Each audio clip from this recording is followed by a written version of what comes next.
Hello, everybody, and welcome to the podcast. I'm here with Adam Old Man Winters. I'm Joe Gould, and we're going to look at Captain America 2 Death Too Soon from 1979. I don't recall that subtitle ever showing up in the actual film, unless I missed it in the credits somewhere. I am not sure about that. Did they do a title sequence? They had Captain America Roman numeral 2 pop up while they were reusing the footage of the van from the first movie, driving along what I saw was the California coast. Now I'm starting to wonder if the first movie was in Oregon. I think it was supposed to be California. Death Too Soon. Maybe they came up with it when they did the DVD release. But I think it is part of the official title. It makes perfect sense of the TV episode. Maybe it was the name of the episode back when they thought this was going to be a TV series. Yeah, maybe that they had a whole list of concepts, and CBS said, "We just want one more of these. Pick the best one you got. We'll do that." So this aired on TV, not the big screen, except for I think there was one country it got a special airing in. I can't recall. Probably France, right? Why does France get all the movies? They don't get all the movies. Are they the one who called King Kong Frankenstein's son? Who did that? I don't know. I just associate Germany with all the wrong posters. Yeah. But I know it's not just Germany. It's just the cool looking ones. So it released theatrically in France in 1980, and it had a special film festival screening in Finland in 2014. I have no idea. You think Reb Brown was in attendance in 14? It begs the question. Better. The question. You hold a film festival for Captain America 2, and you don't invite anybody. Yeah, I'm assuming there was more than one film, but who knows? Anyways, this aired CBS in 2 1-hour slots, which I was not aware of. And this was a special presentation. They probably had more extensive sponsorship. Some of the full minute ads instead of the 30-second spots. Who knows? Yeah. So in 79, CBS was kind of phasing out the superhero stuff. I thought they were on their rule purge. I didn't know they went after the superheroes too. So this movie aired 11 months after the first movie. At this point, the Wonder Woman TV series, quote, had died of fairly natural causes in September. 3 seasons. 3 seasons. The Amazing Spider-Man was put down in July, despite having pretty good ratings after only 13 episodes. So the Hulk was the only other show that's still in production. So it does beg the question why they thought Captain America would have done well in this CBS environment, especially since the movie previously really hadn't done much. It makes you wonder if they were kind of deep in production costs and they were just trying to recover some money. I'm wondering if there was a change in the higher up at CBS, that somebody greenlit the show as a pilot, but then the new regime said, we're not going any further than the second one. Overall, if you like the first movie, you'll probably like this one a little more. If you hated the first movie, you might just hate this a little bit less. Or yourself for watching it. But I don't think it's going to change any minds on the franchise. Well, it's nice to see him in the regular suit, such as it is, for the entirety of the picture. Yeah, it's like I wouldn't say it's shifting from Rose Art to Crayola, but it's definitely moving on from Rose Art to maybe the Dollar General version. I don't know. Yeah, the zipper in the back still gets me.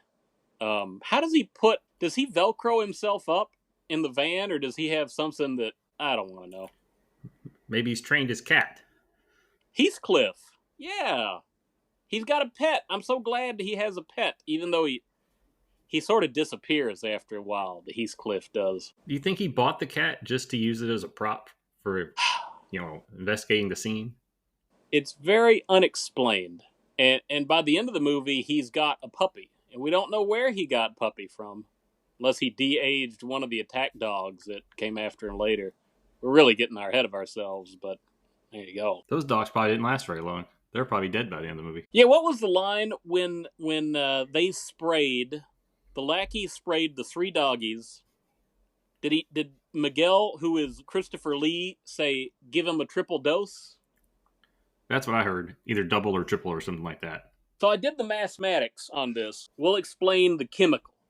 Dr. Ilson who's been working on cracking the secrets of human aging, and he gets government permission, as the backstory, to import a very special quote-unquote chemical from Ecuador that would be illegal without government permission. But he's working on this, and unfortunately he gets kidnapped by Christopher Lee and his goons, international terrorist Miguel with several international aliases. And Miguel takes over a federal prison in Oregon, maybe. It's called like Waterford. I guess that's made up. And he impersonates the real warden. And so he's running his illegal operation out of a federal prison with Dr. Ian or whoever doing his research. And Ian is able to get far enough on his research that he can advance the aging of any biological organism.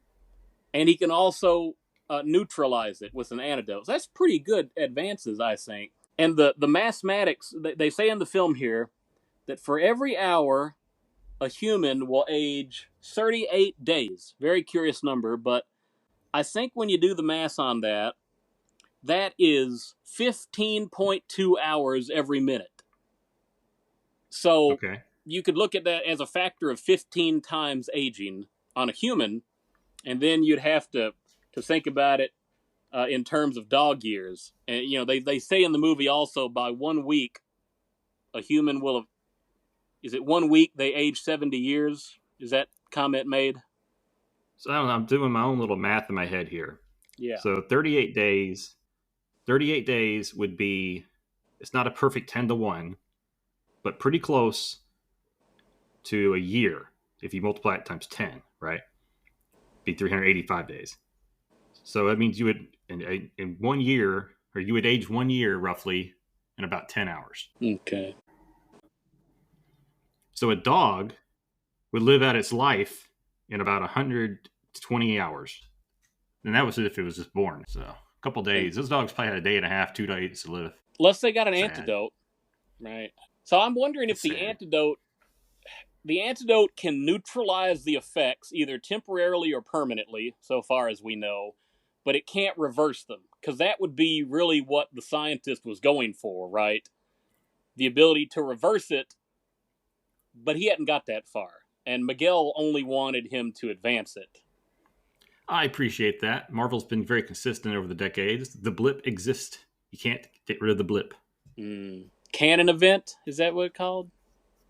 Or is this something different? There's been enough of these time travel movies, all kinds of blurs now. Oh, yes. This one still remains relatively grounded as far as the science fiction goes. No, it's very... this is about as far as you would see stuff go in the Incredible Hulk show, too, with a few rare exceptions. Yeah. Yeah. I still don't understand why Marvel didn't want to use real villains in these shows. You got Christopher Lee. Spider-Man or Hulk or Captain America. Oh, no, I'm talking about the characters. Like, why is it always a random villain of the week? And you know what? Marvel had their own version of Dracula around this time the movie was made. Yeah. Well, and Captain America had his own villains, too. Just pick one. Christopher Lee will work. He does get a little Dracula-esque at the end of the movie. Poor Christopher Lee does, when he gets exposed to the full bottle of the aging formula. Yeah. I'm not sure what a single dose is versus a triple dose. I'm glad they used some kind of special effect, but I'm not sure it was realistic. There was a spray bottle for the doggies, and maybe he squirted each one 3 times. What's the name of the little town in maybe Oregon that Captain America tracks the drug van to? Brennerville? Is it made up or is it actual? You'll be shocked to know that the wiki page of this movie is about 2 paragraphs, and it does not throw in the name of that city, and I didn't write it down. Town. It's like 500 people, right, in the town. That was their testing ground. Yeah. And it was a nice little town. It's very Dukes of Hazzard. It was a very nice episode of a TV show. What can we say? And so the main townspeople are Helen, can't remember her last name, and her boy, Jamie something. Maybe. Something like that. And the boy owned a little lamb named Whitey. Whitey was a little lamb. Fleece was white as snow, but his leg got caught in a fence. Then he had to go. So I've never seen any of the Jordan Peele movies, but it strikes me the whole of the "you ain't from around here, get out." I did see Walking Tall, the Buford Pusser. Goodness, gonna have to edit that out. Sorry, Buford Pusser, from Adamsville, Tennessee. The Walking Tall. I don't know if I can edit that out. Well, it wasn't intentional. What can I say? It's a tongue twister. But there's a kitty in this. I'm talking about Heathcliff. You know, Yeah. Heathcliff the kitty cat. But it gave me the Walking Tall vibe when they all show up with the baseball bats. When Steve Rogers rolls into town and he just wants to paint a cat, and they want to beat him up. Yeah, I feel like it took a long time. I mean, a long time of pacing for them to get to why the townspeople are idiots and very, very aggressive on roid rage. Like, I didn't quite understand that whole vet scene the first time I saw it. Like, no, it's they let the question linger too long because this felt like more like a town in a Stephen King movie. oh yeah, Salem's Lot, right? Maybe yeah, something like that. And it's just like, what in the world? Like, are we watching two different movies at the same time? Christopher Lee, who's in this drug war thing, and then you have this townspeople, which is more like a Hammer flick, ironically. And they brought it together. I'll give them that. So basically, everyone in this town wants to kick Steve Rogers' ass and throw him in jail. Because, or at least take out his knees from the back, you know. And they love those baseball bats. Yes, and they want to do that because they've been exposed to the weapon of aging, and they have to go every few days to get a microdose of the cure. The jab. Which makes you wonder whether or not they actually still need to keep getting this, or if they're just told that they have to keep getting it. It's a good question, because I wondered about that at the end. How much of a dose is necessary to cure a person?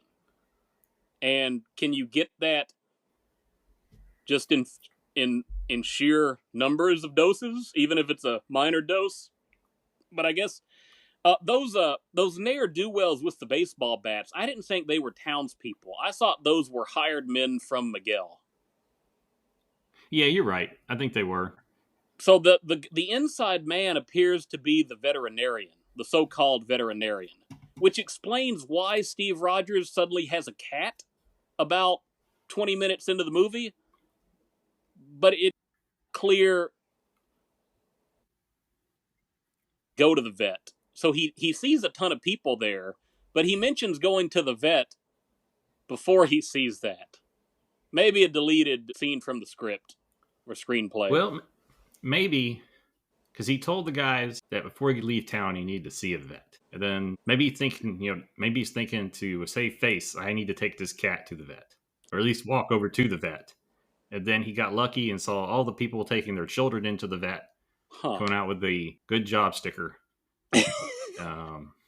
I'm getting the ejection for my little lamb, Whitey. That's what. Yeah. But yeah, it's squirrely there. But I can't get over he has a cat. Yeah. There's just a lot of things about this movie which just make you scratch your head and you say, okay, I suppose. Steve Rogers playing with a straight face. Do you feel like they took their runtime and they spent a little bit too much time on certain things, but didn't answer some of the basics of the plot structure? Just those kind of deals, like why does he do this? Why does he do that? How does he know exactly where to go at any point in time? Yeah, I think there's something to that. It's possible that this would have been like a 1 hour episode and they stretched it into the second movie. Mm-hmm. It's possible that they just didn't know how to write. We talked about the pacing issues in the first movie. This one had similar problem, but it wasn't as bad. So I mean, you got these unanswered questions, and you got a 3 to 4 minute montage of a van driving for the first 4 minutes of the movie. Vicious dog coming after you. Yeah, we got people that I don't know why people think they're allowed to walk their dogs in our neighborhood. So let me Harley talk disapproves. About the opening action scene. So it's nice to start the movie with America in costume on the bike, throwing his mighty shield at the villains. But is that a necessary scene to be in the movie, other than it just starts the action out? Well, I'm gonna let my dog finish barking here for a second. All right, so I'm trying to recall. The old people and the pension Well, I'm trying to scenes. recall that scene because I don't think I saw the same scene. I saw Steve Rogers, who has been apparently making a few lists and is not allowed to draw children anymore. He goes to old people, So now he's drawing old ladies. telling her she looks like Farrah Fawcett mixed with somebody else, I guess. Yeah. And then he finds out from this lady that we have a big crime syndicate stealing money from the old ladies after they cash their monthly, I guess, welfare check or whatever check Yeah, she was talking about. the seediest looking place you could find in a decent sized town there, whatever that is. Yes. Like, you can't cash that anywhere else but that one seedy looking place. Yeah, and I think that's why I thought the movie was in California, because you had all these people in bathing suits skating backwards up and down the streets, listening to their boom boxes. It was so 70s, man. I dig it. It was. So then Steve has an idea. Now, keep in mind that the old lady does not know that he is Captain America. Maybe. It's kind of unclear. Well, not at this point. Not at this point. And he tells her to go cash the check. And he sets her up to be bait. He does. That was a little curious there. Yeah. And then he should have dressed Dr. Simon up like an old lady. That would have been fun. And then I suppose this is where you're speaking of that action scene. Yeah. He bust out of that van on his bike. So what did you think of his superhero antics? Well, we saw at least one shield throw in the previous movie, and we get two in this one, and they're all on par with each other. He never aims with the initial shot. He's always hoping on the boomerang ricochet, and it is the worst special effect in these movies, the shield boomerang effect. Boy, it's just bad. I haven't seen all the Spider-Man shows. I've ordered those. I think they're going to be coming in tonight, actually. So I can't compare. But I do remember as a kid, always watch a Spider-Man crawling around when I would rent them. And it just seemed like it was in slow-mo. And there's a very similar effect to the shield. And it's just, it takes forever. It's like he lobs a frisbee. Not even and then waits for the wind to catch it and bring it back to you. Like, have you ever thrown a frisbee and it's gone like 2 feet because it came back? Like, I think that's the kind of boomerang effect that we have on this. And those frisbees don't come back fast. Did you notice they add a sound effect like it's spinning around? But I don't think the shield is spinning at all. Not at that speed. And then it comes back, and the shield almost like, it's like if you politely tap someone on the shoulder behind them to get their attention. That's about the force that it hits this guy. And this guy sells like he just took a Stone Cold Stunner and a Hogan leg drop. The goons in this movie do sell the impact very well. I especially like the guy. He's trying to work one of the heavy equipment at the dock in the scene right after this. And he gets knocked a couple of times, and he really sells that impact. I credit that guy. How much do you think they spent on that shield? The fact they've reused it 2 movies in a row, they should.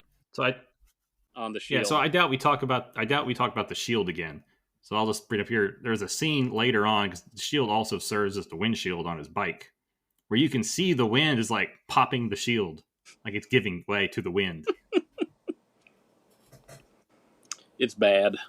And I've said it before, the shield is more important than the costume for Captain America. If you have to nail one or the other, get a good-looking shield. And if you're going to use it, make it look as good as you can, even if you have to invent some over-exaggerated sound effect when it actually hits somebody, just to make it sound like it's a piece of metal banging into them. No, it was the worst. Like I said, I'm sure there are worse special effects in the history of superhero movies. But it's hard to come up with one. Yeah. Oh, we should say that he saved the day, by the way. He saved the day. Yeah, the first thing he does is he gave the old lady her purse back. Then he beat up the thug. Then he chased his getaway driver in speed buggy. And he chased him.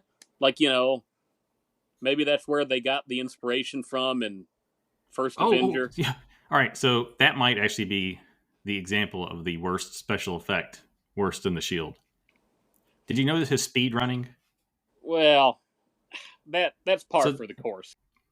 They sped the film up, right? Yeah. But they picked a very wavy day to do that. Yeah, I mean, There's no calm water behind him that you don't notice is going. You got like the most rapid waves going back and forth and crashing, and it's just like, what in the world? they could have filmed this anywhere. They chose a beach for some reason. Well, I think they could have used the beach, but they needed to pick the calm part of the day. You got 7-foot waves going up and down, like they're like, well, like it's just like it's That the simple things they chose not to get right. They didn't get the complicated things right either, but you know. What's the line when he pulls the guy out of speed buggy? You said, "When you get out of jail, remember, old people are my friends." That okay. Yeah. I like his little one-liners in this movie better than I don't know if he had any one-liners in the previous movie, but he's got a few. Not great, but No, he tried to be witty. so then the plot finally gets going, right? Dr. Simon, or we get to meet Miguel, see his business. Dr. Simon briefs Steve Rogers on an unrelated thing with Dr. Windy Day is there as well. That's a pun, isn't Windy it? Day. Dr. Windy Day. Windy Day. Yeah. There you go. So, did you ever think you'd see Christopher Lee playing an imposter Burgermeister? Huh. So many callbacks. I wouldn't have ruled it out. It is fascinating how he was able to pull that off. A federal prison, not just some local thing, but a federal penitentiary. How much of the staff does he replace with his own people? How many are just regular prison employees who've never met the guy who's supposed to be the warden and just goes along with whatever? I'm kind of wondering how big his inner circle is at the state or the federal pen. Yeah. I think they hired him on a few months ago, was my understanding. And then they captured the guy who was the real person before he got there. So my gut says most people probably had not met him before. And that's the key. But again, he does have to run the prison. And there's at least one guy there who looks like a regular security guard, but he knows his real name. Calls him Miguel. Did they ever show any actual criminals in this prison? I don't recall any. They keep a few dogs in cages. We see some dogs. We see some policemen or security guards, I should say. Yeah. And we see some cells that people walk by, but we never see anyone in them. So maybe he exterminated them. Yeah. Maybe it was the Carter administration. He hadn't started the war on drugs yet, so there's nobody to lock up. So they talked about Miguel, the backstories. We're not quite sure which one was real. Yeah. Did you catch that Christopher Lee playing Miguel, formerly of Hammer Films, playing Dracula? One of the backgrounds was the son of a count. Oh, that's good. I glossed over that detail. Yeah, there were several aliases, but yeah, I didn't catch that. That's good. The son of a count. I said, that's awesome. I wonder if they wrote that in there just because it's Christopher Lee. You have to. And then I can't remember. We've covered some of this. Well, they had the dock scene, right? So Captain America was going on the drug bust, and yeah, they decided the stuff was coming from Ecuador, and they decided on that port. And this is where we see the director showing his expertise in stalling. We get lots of walking around and looking at each other in the shipyard. And I think we have another, if I'm not mistaken, pointless action scene where Captain America hulks up and takes out his aggression on a bunch of people working on the dock that probably have no idea what's going on. It's a little bit curious when all that is done. It's one of those momentum problems the film has. So Captain beats up the dock workers. He busts open one box. He gets the drug sample that he needs to. He tosses it from off a rooftop into the passenger seat of Dr. Windy Day's convertible. She drives off so she can test it. So Captain stays at the dock, but I guess he's sitting in his van as Steve Rogers the whole time because the workers recover when Miguel's people get there with their van. They ask him if they had any trouble, and he's like, oh, just a few guys trying to rip us off. Haha. No. It's just an odd transition because I thought Steve Rogers was going to hide in a crate or something to find out where the drug shipments were going. Yeah, they didn't have the budget for the extra box. So he's just hanging out in the van, and he follows the other van. But he doesn't catch the drugs because they do a drop-off. but he does follow the van back to the little small town somewhere. Yeah. So do you think Windy Day is a Caucasian storm? And that's how, as he threw the drugs over the wall 20 feet in the air, it happened to land right in the right spot of the car? Had the new X-Men been introduced? Were they 72? Marvel TV series back then, it wouldn't have mattered. They changed Bruce's name to David because it sounded too feminine. I thought they didn't like the alliteration of just comic book characters. Bruce. They never bothered with Bruce Wayne, though. I thought that was the motivation. They didn't want to have a Bruce Banner to be... If people still remembered Batman well enough, they didn't want to get it confused with Bruce Wayne. I don't think Batman... I mean... It is a lot of time. That's a rabbit hole probably not worth going down. But whenever I don't think they were thinking about DC. Yeah, all right. So anyways, he chases the van, or slowly follows, I should say. A mile and a half behind, something like that. Undercover detective. Did they say that Cap's van is a green Chevy? I did not ever look at that and think that's a green, either green or a Chevrolet van, but they had a line in their dialogue. They mentioned about a green Chevy. I'm not sure if they were just referring to his van or not, but yes. All right. Why not? So anyways, along the way, they take the drugs out of the crate, put them in bags, and they throw them out of, I think, the window or the side when they drive by the lookout. They grab those things and drive off, and then his mile and a half slow self comes through and doesn't see any of that. So he follows the van and finds it empty in a small town that we were talking about earlier that we don't recall the name of. Brennertown or something like that. Yeah. B-Town. And Brennerville, B-Town. Yeah, well, whatever the town is, they didn't like Steve, but it's not because they knew that he liked to draw small children. He liked to draw kitty cats. Yeah, that's his new role. So he wants to catch the guys picking up the vehicle. So he either already has a cat in his vehicle, or he goes and buys one from the next town over, and he paints his kitty cat. Paints a painting of the kitty cat, not, yeah. Yeah. And then when the two or three guys come back for their van, I think it's two guys, they're very angry that Steve is painting the cat. He's a visitor to the town. They don't like visitors around there. And they deface the painting. Man, that was by harsh, drawing a silly set of glasses and say, the cat can see well. Can't you? Read the room, buddy. Several decent vision puns. Yeah, he stands up and says, I can see clearly now, suddenly. 20/20 vision, I just got it. Yeah, and then they leave, and that's where we get to the part we were talking about earlier with the vet. Then he meets a young lady and her boy, and he strikes up a conversation with the kid. Yes. And way too friendly with a stranger's child. What can I say? At least the man has a cat. Lots of How good bad reasons. could he be? They had lots of good reasons not to want him in town, but yeah, they just didn't have the right one.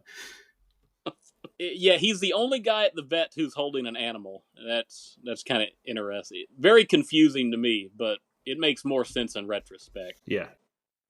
So they keep telling him to go visit a different town, but he won't do it. And then I can't recall if this is where we learn exactly what's going on with Miguel. I feel like there's a scene here that furthers Miguel's plot. At some point, he sends a threat to the president, and he sends a little leopard cub or something. Some kind of mountain lion cub who's been exposed to the stuff. Yes.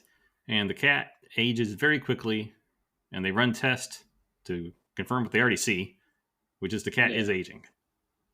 Dr. Day there. And then at some point, they tell them the real thing, and that is they want $1 billion, or they're going to expose a town to this... a major American city, they say. So $1 billion is a lot of money, especially in 1979. It's a lot of money today, but man, in 1979, you would have thought they would have been satisfied with a mere $1 million. You probably could have made bank on that. Yeah. Miguel's international. He's bigger than that. No doubt. So we did skip one scene where the scientist, they confirm that the chemical does belong to Dr. Ilson. It's what he had been using. It's not an interesting scene, but that's where we get the creepy line about Simon breathing on the back of Dr. Day's neck. Yeah, that's right. And then I think this is where we learn about the, I'm sure from the testing on the cat, 38 days per hour. And I think we transition back to the town at this point, and this is where We get a Steve good is action really scene. pushing. Yeah, we get the the shot where Steve Rogers gets his polo tastefully ripped to show off muscles. Does Just have a like little that blood on the car mouth this accident. time. Yeah. So Yeah, but they did up the budget on the blood. You got a little bloody lip.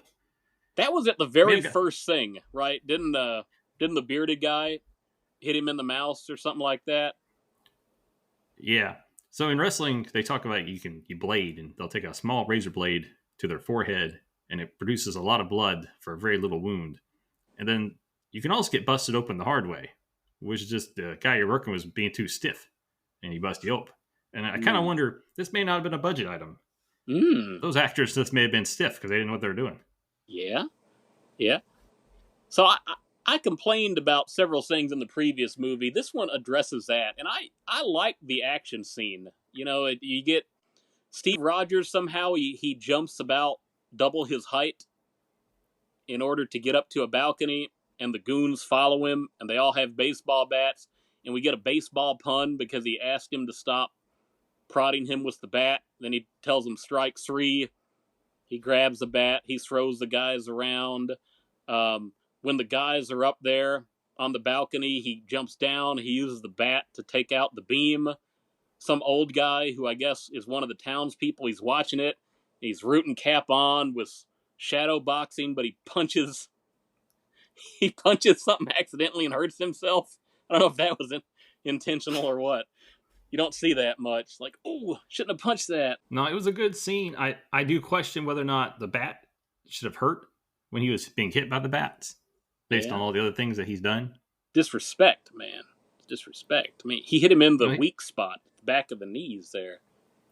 yeah, But, you know, he could do I that all day if he wanted to. mean, he ends up beating the other guys up.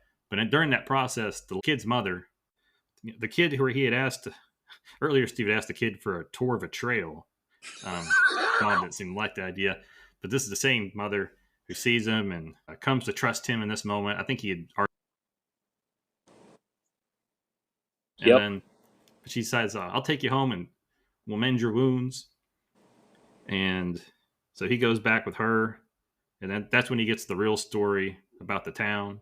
I thought that didn't happen until after he broke out of prison. Oh well, We get a scene about, he gets yeah. more scenes with the little kid and talks about how his mom used to love riding horses, but now she just doesn't smile anymore. Oh, okay. So I don't think this counts as a special effects botch or a bad special effect. It's just a botch in general. After he gets mended up, he tells the mom he's going to help the kid with his chores, and she trusts him to do that.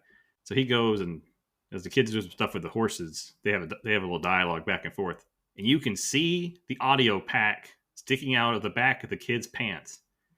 It'd be like you have a DVD case in your back pocket. That's how obvious this was. And it's not just one frame. It's No, about a minute where it's either visible, and they cut the shot too. They cut from behind the kid to behind Steve, and it's very visible. Why would they even bother, though, giving the kid a microphone? I figured they just redubbed his lines anyway. it almost screams like this was a test scene, and they never went back and filmed the real one. Yeah, I can see that. I mean, it almost feels that way. Budget, time, whatever. I guess. So after that, I think we get, well, we get the Whitey sheep, and the mom is trying to talk the kid out. This is not your sheep, and there's a creepy ranch hand there who's giving Steve and the kid a hard time about the dead old sheep. So does this mean that she's been taking that kid to get a shot every 2 days, and the kid has no idea why he's getting all these boosters? Well, kids don't worry too much about that. Kids hate shots, but I'm sure he just got used to it. He doesn't seem to worry about it. Vitamins, that's what they tell him. Vitamin time. So after that, for some reason, Steve is in the truck with Helen, or whatever her name is. And that's when we get a Dukes of Hazzard style police car pull over, and they arrest him for assaulting the 5 guys, based on Miguel's orders that he never leave town. I like Miguel's insult. I don't know if you caught that, Miguel says there's no way this guy could be a painter or a wandering painter. He's too intelligent. Yeah, he's also disappointed with the decision that they didn't just kill him up front, but he decided to let that play out.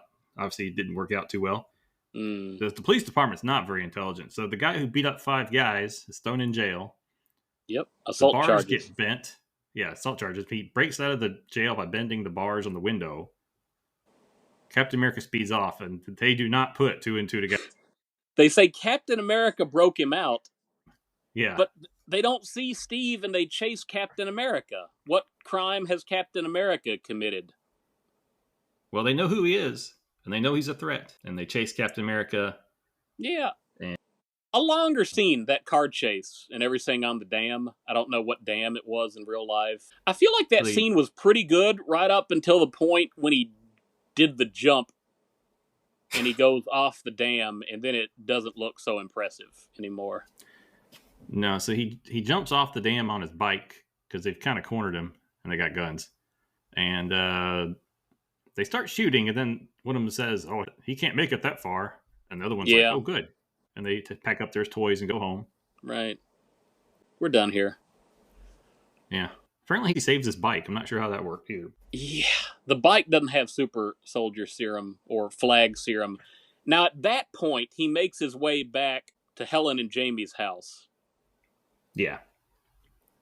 And that's when he interrogates Helen. Yes. I have to say, in terms of just stuff that you couldn't do today, Creepy Steve, at the prior scene at the ranch, at some point he gives the kid a good friendly pat on the rear. Making sure that audio pack was working. This is where he gets a story about how they tested the chemical on them or got exposed to it one way or the other. And they have to stay quiet or they're not going to get in the antidote. And he does a better interrogation of her than he did that guy in the silo in the last movie when he wanted to know where the bomb was. And then at some point, there's a liaison from the president with the scientist, and he breaks the news to the scientist that they're not going to basically negotiate with terrorists. And they tell Miguel no. He's like, "Okay, I'll show you." And they find their medium-sized town. Good-sized American city. Portland is a major American city. Come on now. I don't mean it as any disrespect. I use town and city as relatively the same thing. They used a number, like 400,000 to 500,000 people. That was the number Miguel wanted. And they have a pilot riding with smoke in the sky. And very they get a big audience. Plane. Don't you like that airplane he used? Oh, yeah. Yeah. Very if I'm not red, mistaken, white, he spelled the word nice. Is that right? I thought it was smile. Very Joker. Smile, that's right. Yeah, smile. Very Joker. And then they notice that the smoke's being a little weird. It seems to be falling apart into almost like a powder form. Has a good smell, though. Now, apparently, the entire town is poisoned by the word smile in the sky. Irony. It is. And then they run a test on some twins to confirm that it really was the chemical. Well, you're getting a little bit ahead. See, somehow they know it happened, but I don't know if they reveal how they know. But at that point, Miguel says he has the antidote, and he's going to provide a little bit of the antidote as a sample to Dr. Wendy Day, but he's also raising the asking price to $2 billion. Woo, what a businessman. Yes. Now, Dr. Day then gets on the airplane and goes to Portland for a real test. Well, she tested on herself on the way there. I guess to confirm that it won't kill you. Yeah. I feel like there's a cat in that room that doesn't require... No, the tiger. They still have the tiger. They don't ever think to test it on the creature that has already ingested. Well, they do, but they needed a human test. You got to do a human test first. No, I understand that. I understand she tested herself to see if it wouldn't kill her. I'm saying they didn't test it on the cat to see if it actually worked. Maybe. You can't tell in an airplane that you stopped aging. That's true. I think they said they'd have to wait another hour on the cat to know, and they said that's an hour we don't have. She gets on the plane. But you would also think they could have tested it while longer he was than an on hour. the plane and gotten back to her. Yeah. If they had enough. I I don't know. don't know. Maybe they didn't. Well, anyways, that's when she gets there, they find some twins in the hospital, Yep. and he give it to one twin but not the other for an hour Mm-hmm. or two, and they say, okay, it works. So And Captain's back with Helen at the farmhouse. They launch a plot, right? The first thing they do, they go to that veterinarian to tail him. But instead of following him, they decide they're going to send the Jamie over, jump into this guy's car, and give him a fake story about needing to have him over to help deliver a calf in a month. And he's going to memorize the speedometer before he leaves for his pickup. it wouldn't be the odometer, wouldn't it? Thank you, odometer, not the speedometer. He's going 0 at that point. But odometer, yeah, the mileage. And so when the fake veterinarian gets back, they send Helen in to talk to him about some other made-up story to distract him, while Steve, in a cowboy hat as a disguise, because everybody in the town apparently knows him now, walks over to the car and looks it over. He looks at the odometer, and then he starts checking the front and the rear tires, and everybody walking by is real curious about this. But the fake vet never catches on. So they're good, and they come to the conclusion he drove about 88 miles round trip. Steve Rogers determines the location they need to find is going to be 42 or 43 miles away. Well, Helen recommends a place that's 50 miles away from the town. And Steve's like, no, it's got to be about 42 or 43. Yeah. Aren't we fortunate that he was there to do that math for her? To divide by 2. They're assuming there's one. They're assuming it's a straight trip there and back, no detours. But she carried mixed vibes of intelligence. So she eventually realizes there is a federal prison. Huh, who would have thought? That's exactly 42 miles away, something like that. And Steve says, "That's where I'm going." Does she know he's Captain America, by the way? I think at this point, yes. Because a lot of other people have seen stuff, and they don't put 2 and 2 together, but... Well, I guess technically it's possible that she doesn't know, but she doesn't seem too concerned with him going to break into a prison and fight a drug lord. So he takes the van first, and then he times the 12-second automatic gate, and he busts out on that motorcycle, and he goes in there. This is my favorite scene in the movie, riding that motorcycle through the narrow hallways of the prison. Yeah, he breaks into the empty prison. That's right. That's why they're so happy to take shots at somebody. They finally got a prisoner in the gates. And Miguel sneaks out somehow. Does he go to a helicopter on the roof? Is that what happens? I think so. No, he drives out. Oh, he does. So somehow... And Steve sees him from the window, I believe. Yeah, okay. He goes to his office, but he's already evacuated, and somebody gave him a case of the drug, or the aging drug and the antidote. Yeah. And then he runs away, and he drives off in his turd-colored station wagon. It's a very 70s, 80s car. So Steve frees the scientist, and that's when he fights the rabid dogs for some reason. The vicious killers. So when Miguel's running away, he tells his henchmen to go spray the mean dogs with the triple dose and sick him on Steve. And I guess the thought is, in worst case, he slows him down, or he's able to get away. Mm-hmm. And we have the scene where these 3 ferocious dogs are gently jumping and wanting to play with Steve and wagging their tails and trying to lick him. They found the 3, and then Cap's got there with his little plastic shield, kind of warding them off so he can get through the door. He shuts the prison gate on him somehow. It's one of those dividing segments like you see in the Terminator 2 movie. You just keep shutting the sections off with a gate. Yeah. Very convenient placement. He puts them in their kennel and he goes off, and I don't know why they used that scene. Those dogs were just... They had to have some action. So Steve Rogers, who does not get shot by the guards, he tosses his bike up to the prison wall, and then he jumps, and the jump effect looked a lot more convincing than the bike toss, or the bike landing, anyway. I like the jump. If you can't throw a Frisbee, can you throw a bike? it just lands weird. Like it like floats like to its landing like it's on a place. wire almost. See, the throw I guess was okay.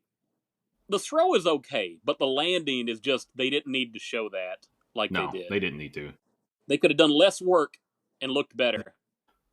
Yeah, they could have thrown the bike, cut to his jump, and then he landed. And this is pretty cool now. He goes full bore on the motorcycle and he activates a Mario Kart 7 glider.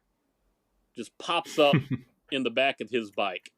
I thought that scene was pretty cool. So shoot me. It was cool because you know it was real. There's no CGI going on here.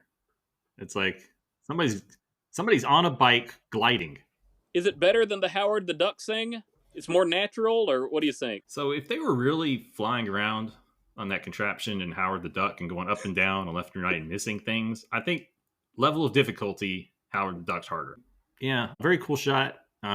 Very dangerous. I cannot imagine being on that. I'm assuming they used a stunt double, but yeah, it was pretty cool. And then he slowly catches up with Miguel's station wagon. Guy asking for $2 billion running away in a used station wagon. Yeah, you would have thought, I don't know, Corvette, Ferrari. It's not like he was going very fast.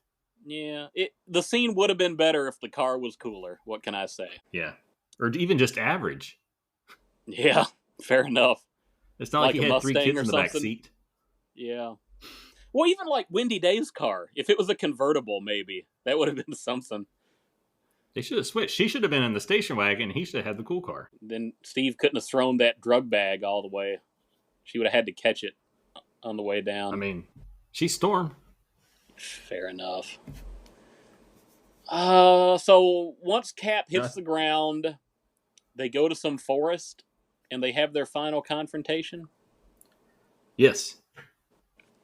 And who would have thought that Miguel really was the son of a count? And he goes full Dracula here, man.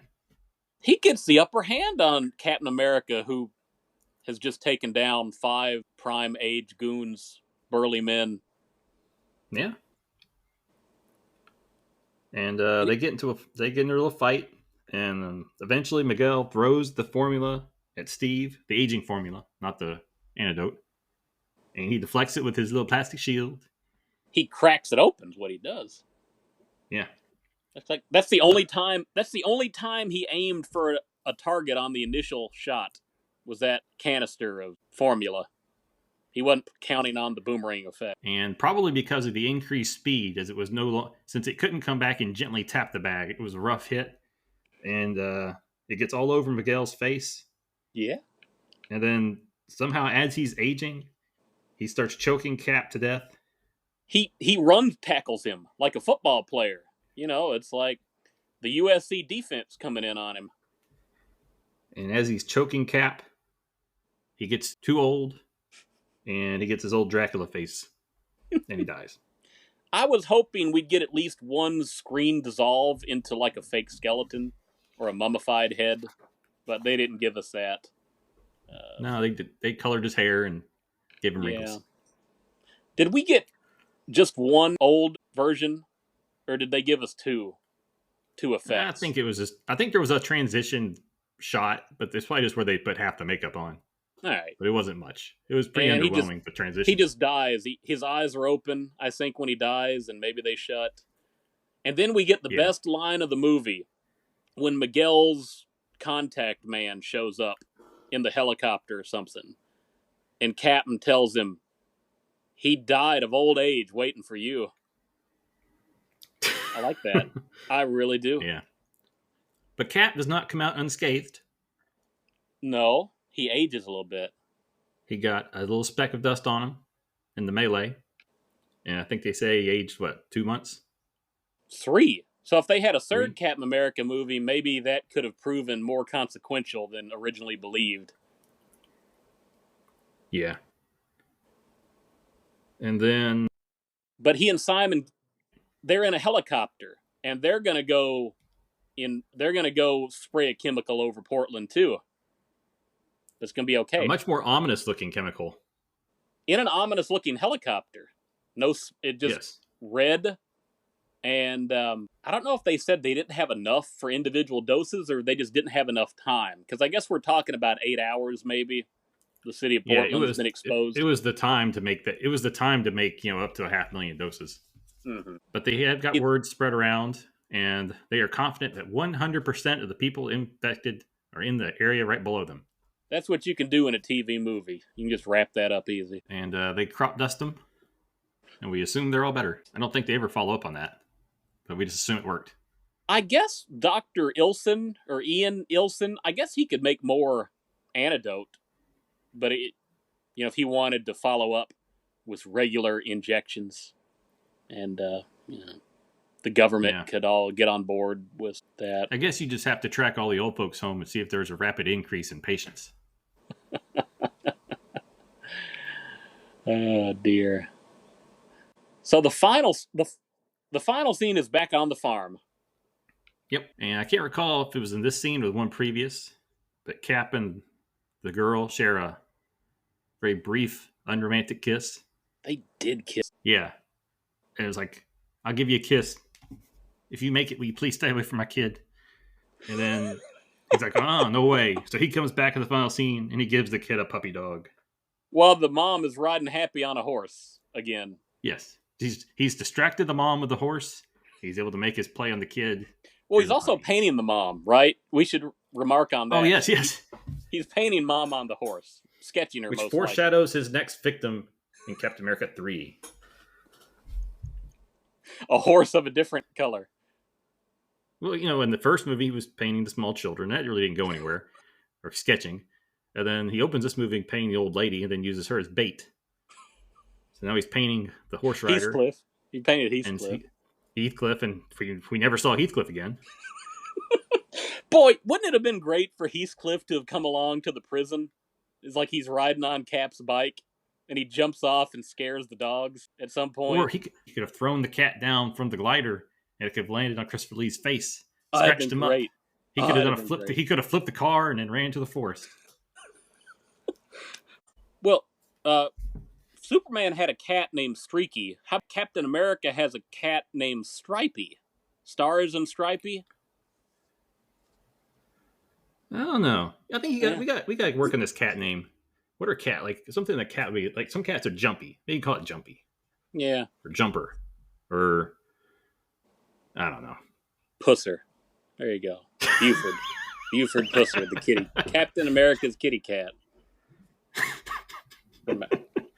Yep. Yeah. So the kid does not have the transponder in his back pocket in the final scene. I did check for that. Just to make sure. Too. Yeah, absolutely. He has a little line about how pets are for kids because Whitey died.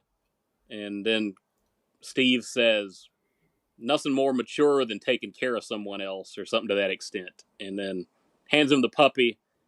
And he says, he'll be a good trail dog, won't he? He says, yeah, sure. And then all smiles. And you kind of wonder if Steve is planning to live in the little town or not. But I guess he's going back to the lab or whatever he does with his life now. He seems to have fully embraced the life of Simon and Wendy and working in a very black ops government. Yeah. But still with a van. Government man in a van. Yeah. I have to think even in 1979, all these little weird things he does with children, they had to be raising their eyebrow even back then. They wouldn't report it, don't get me wrong, but, raising their eyebrow. Would he have been in his 20s or 30s for this movie? We said he was at USC in the late 60s, so... Well, he served at least 4 years, you assume, in the Marines. So I would assume that he's either late 20s or right around 30. All right. So isn't it a shame that they had Christopher Lee and they kind of wasted him in a lot of ways? It feels a little bit. At the same time, I remember just about every scene he was in, and I complained in the last movie. I don't remember any of the villains' names, but I do understand Miguel. Even though I know it's Christopher Lee, he sells it for what he does do, but it feels like he could have had a little bit more interaction with different characters. The scenes that he is in, it feels like he's doing the same thing. He's just telling other people to do stuff for him. Yeah, he's not really doing much. He's got too many lackeys. It would have made sense if he was much older, but he probably does more action-wise when he was much older in Lord of the Rings and Attack of the Clones than he does here. When he's still a relatively young guy. If they had given him a scene where he could have killed one of his own guys somehow, I think that would have gone a long way to selling him as just how villainous and dangerous he is. So what was the rating system we used last week? Flyers? I don't know if we used shields or maybe we did shields. Motorcycles. But I'm going to give it the thumbs up. So whatever our system is, if it's 4 or 5, I'm giving it higher than a 3. Okay. So we'll say 5. So you're giving it 3.5 plastic shields? If it was just a TV episode, I'd give it 4. But because it's not, it's a TV movie, I got to downgrade it. So I'm going to give it 3.5. Even though it was 2 one-hour episodes presented to the audience. It's not structured with commercial breaks. That's the thing. The pacing is different than a TV episode. Even though I guess they aired it as one, it doesn't flow the same way. Yeah. So 3.5 for you. I'll give it, I think I gave the last one 3, maybe 2.5. So I'll kind of similar with you. I think it was a little bit better. So I'll give it 3 or 3.5 plastic toy shields. And I'll give the title 4.5 shields, though. Yeah, it's a good title. Do you think the reason these movies exist is the reason why they never put any numbers on the MCU Captain America films? Like, they never did a 2 or a 3 or anything else. There's probably a good chance of that. It's weird because the MCU, they started with numbers. They started with numbers on Iron Man, but they didn't repeat it for most of their other films. So I was thinking about this earlier. Not related to Captain America, but I was thinking about the Fantastic Four, a movie that was never released. And I was thinking about how they've yet to make a good Fantastic Four movie. Mm-hmm. There is hope for one finally. Mm. So I'm assuming that the movie that I haven't watched yet, the unreleased one, was an origin story. So the first Fox movie, that was an origin story too, wasn't it? Yes, very much so. And then the reboot, that was another origin story, wasn't it? Didn't watch it, but I think you're right. So this new one, I'm assuming it won't be an origin story, and we will just pick up where they're there. But if it is, that means out of the 5 Fantastic Four movies, 4 of them would have been origin stories. That's kind of remarkable. I don't think they'll do that. But even 3 out of 5, it's like rough. All the Spider-Man movies without the sequels. Pretty rough. Yeah. But I think we should watch Punisher next, in my opinion. Get a real theatrical presentation. I'm good with that. I need a real theatrical showcase. An action star. Next week, we'll have Punisher with Dolph Lundgren. I have fond memories of that movie, but I don't know if they're warranted. And I'll be curious to see how much I enjoyed the movie. I was a big Punisher fan as a kid. It's Dolph Lundgren. When I saw that one at Blockbuster, I was like, all right. Yeah. And then I watched it, and I will say I was disappointed when there was no skull in the shirt. Yeah. Well, source material. They just didn't want to embrace all the comic book isms back then. Oh. Well, Adam, you got anything else to say about Captain America 2, Death Too Soon? Stay in school, kids. Learn your mathematics. Stay observant. Stranger danger. Get your rabies shots, tetanus shots, those things. Yes. I will add, if you're in class next to a pretty girl and you have this urge to sketch them or paint them, you will have one of 2 very different reactions come your way if they find out. And you will know where you stand. Something to be said for that, though. All right. Well, thanks, everybody. Bye-bye.